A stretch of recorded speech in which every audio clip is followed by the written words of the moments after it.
मतदान की तिथि नजदीक आते ही जनसंपर्क हुआ तेज। आपको बताते चले कि दरभंगा शहरी विधानसभा क्षेत्र में भाजपा वीआईपी पार्टी निर्दलीय प्रत्याशी जो लोगों के बीच में जाकर कहते हैं कि आप हमें वोट, शहर का होगा विकास। अब देखना यह है कि जिस प्रकार से जनसंपर्क अभियान तेज हुआ है, शहरी क्षेत्र या बिहार में जो समस्या है उस पर अब जो सरकार बनेगी उसकी क्या निगाह होगी, क्या कुछ बदलाव होगा, ये तो वक्त बताएगा। लेकिन जिस प्रकार से जनसंपर्क अभियान तेज हुआ है, प्रत्याशी लोगों के बीच में जाकर कह रहे हैं कि आप हमें वोट दें, हमें एक बार मौका दें, शहर का होगा विकास। इसी क्रम में राजनीतिक क्षेत्र से जुड़े लोगों से जब हमने जानना चाहा कि इस बार दरभंगा शहर की क्या स्थिति होगी, तो ये हैं जमाल खां, जो कांग्रेस के वरिष्ठ नेता हैं और राजनीतिक क्षेत्र में इनका काफी पकड़ है, युवा है।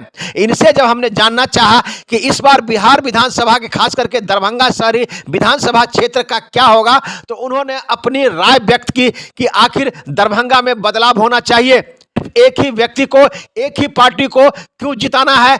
कई ऐसे पार्टी हैं जिनको भी मौका मिलना चाहिए कि शहर का होगा विकास। अब आइए सीधे ले चलते हैं, जनसंपर्क अभियान हुआ तेज। यह है निर्दलीय प्रत्याशी अमजद खां उर्फ पप्पू खां, जिन्हें शहर में लोग पप्पू खां से नाम से जानते हैं। ये जनसंपर्क अभियान में लोगों से कह रहे हैं कि आप हमें एक बार मौका दें, शहर का होगा विकास। एवं राजनीतिक क्षेत्र में रहने वाले लोगों से जब हमने जानना चाहा कि दरभंगा शहरी विधानसभा क्षेत्र का इस बार क्या होगा, तो उन्होंने अपनी राय व्यक्त की। देखिए एक रिपोर्ट दरभंगा दर्शन न्यूज से मनोज झा। पप्पू खान की बदलाव मांग रहा सीधा सीधी। अब दरभंगा क्या हो रहा, अभी आप टावर घुमाइए ना, यहाँ नीचे थोड़ा नया रोड बना है, इस पर पानी नजर नहीं आ रहा, नीचे उतरिए ना। आप निगम में जितना लिमिटेड संसाधन होगा उनसे पूछे ना, पीछे भी हमारे पार्षद प्रतिनिधि मौजूद है, उनसे पूछिए ना कितना फंड मिलता है। दूसरी बात है 5 लोगों को वोट जाता है, ये पहले समझिए। सांसद, विधायक, मेयर, डिप्टी मेयर और काउंसलर, हर चीज आप काउंसलर पर कैसे फेंक दीजिएगा या निगम पर कैसे फेंक दीजिएगा। अगर निगम को सब कुछ चलाना है तो विधायक का, सांसद का पोस्ट हटा दीजिए, मत दीजिए, उसका चुनाव मत करवाइए ना।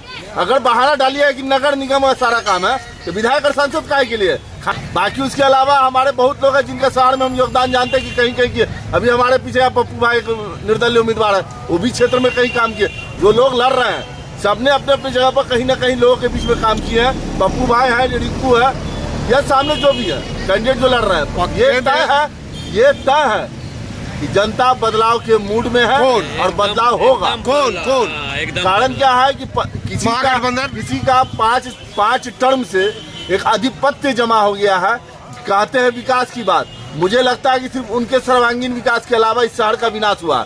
रही बात, हम लोग महागठबंधन के आदमी है, जो खुलकर ये सब जानता है, हम लोग महागठबंधन के लिए काम कर रहे हैं। मैं पप्पू भाई का पर्सनली दिल से हूँ और साथ हूँ, लेकिन हमारा जो पार्टी है, हम जिस पार्टी से जुड़े हैं गठबंधन में, पप्पू भाई हमारे बड़े भाई हैं। मैं आज भी कह रहा हूँ उनके मुँह पर, वो हमारे बड़े भाई हैं, उनकी इज्जत हमेशा है दिल में। जमाल उनका छोटा भाई और हमेशा रहेगा। लेकिन हमारा क्या है कि हम लोग किसी पार्टी बैनर के तले चलते हैं, उस पार्टी की मदद। देखिए 243 सीट है ना जी, हम लोग 180 से 90 जीत रहे हैं और जाले हमारा कांग्रेस जीत रहा है, ऋषि मित्रा वहां से जीत रहा है, पक्का। इतनी बात।